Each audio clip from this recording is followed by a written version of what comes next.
Hey guys, this is Backlog Gaming here. Today I'm going to be talking to you about Guild Wars 2. What you're going to be witnessing right now is the current guild that I'm in, EG. We are going to be doing basically a guild boss kill of Tequatl, the dragon. Now we're all running Zerker gear here. This is highly organized. I believe we defeat him in roughly around 12 minutes or so, which is pretty fast for a burn.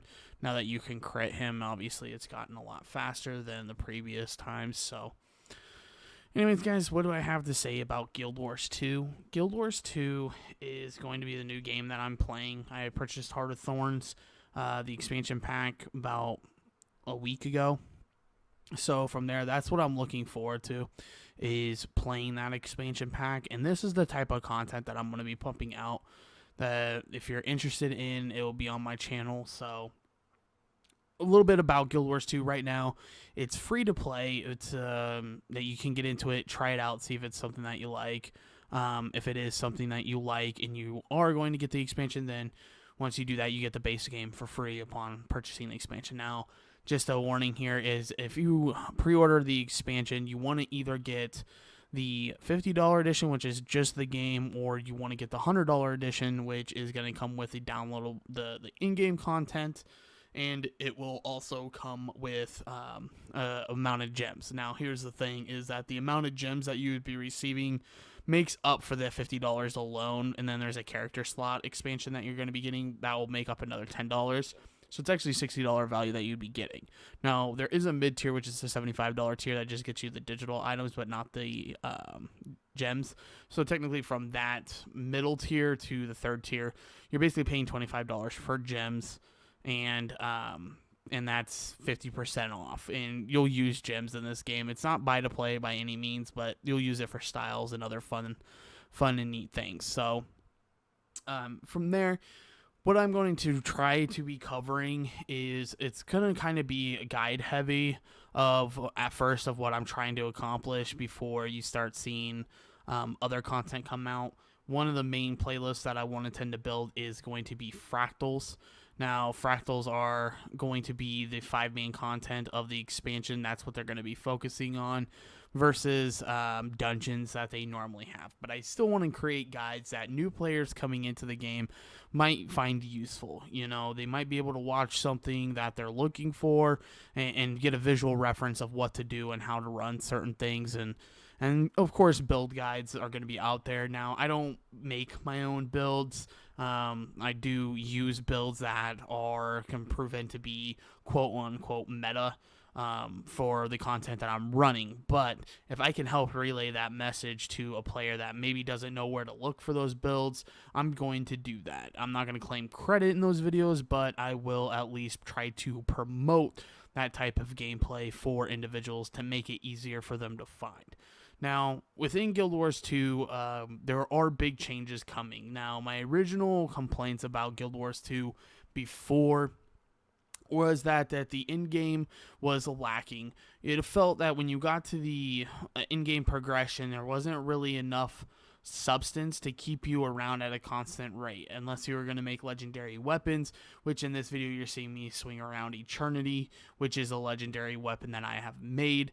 But unless you're going to do that, there's really no reason to stay around, and then from there, it's just a gold grind in order to purchase the materials in order to make the sword. Now, they are changing that. So, a couple big things that they're adding to help in the new expansion is, another big thing is raids. So, you're going to have raids, which is amazing. And they're going to be a lot of content within the raids. You are also going to be having kind of a mastery system to further carry your character.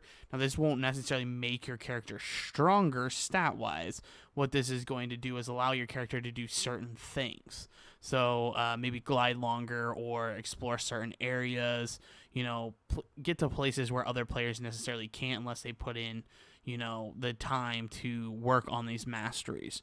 So that's another big thing, is that they're finally giving us an end game. Another thing that they're giving us is better community with guilds.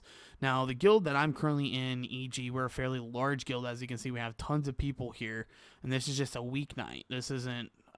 This is like we do it Monday through Thursday, so there's tons of people here. The thing is that we run a 500-man guild. From there, we run certain events. So this is, the type of guild that I want to be in going into Heart of Thorns, just because they're going to be able to do the content, and I'm going to be able to find people to play with whenever I need to for whatever reason. So that's the main thing. You're going to have guild halls. They're doing Guild Week right now, where they're announcing a bunch of stuff. One of the hopes I'm having for Guild Week is going to be player housing. We will see if that develops. If that does not develop, hopefully there's something out there to where I can control my own area for the guild halls, because I really find that to be really cool. But then again, it's only going to be cool if you're one of the people that are allowed to move stuff around. And this guild right here, I'm not ranked high enough to where I'm going to be able to do that. I mean, let's be honest here. So I'm not going to have control over moving items, placing items, unless it's like a set to where it just upgrades and stuff to where it's at. I don't know. Hopefully they looked at WildStar, really liked their housing system, and they kind of adopted that motto into Guild Wars 2. So with that being said, I mean, those are three really big things that are going to be helping the game. Now, they are going to do harder world bosses, as you're seeing here. Tequatl is one of the harder world bosses. It's not just going to be, sit there and spank it and be done with it. It's going to be, you got to be coordinated. You got to have communication. It's going to be like Triple Trouble, which is this 3-headed worm. It's going to be stuff like that, which I'm really excited for that, because with this guild where you're big enough to organize something to where players are going to listen. It's not going to be that constant frustration of people on the outside either messing stuff up or causing issues. We'll be able to have our players progress and maybe down one of these. So that is another thing that they're adding, is more challenging content on top of, World v World structured PvP. You're getting a new mode in structured PvP, which is going to be like your party base, but it's going to be 5-man, it's super fun. It's called Stronghold. It's kind of a cross between a MOBA and PvP, like 1v1s, 2v2s, like small group battles. So that's a really interesting aspect. Also, with the World v World, you're getting a new map. Now, World v World's kind of different, that it's like server versus server.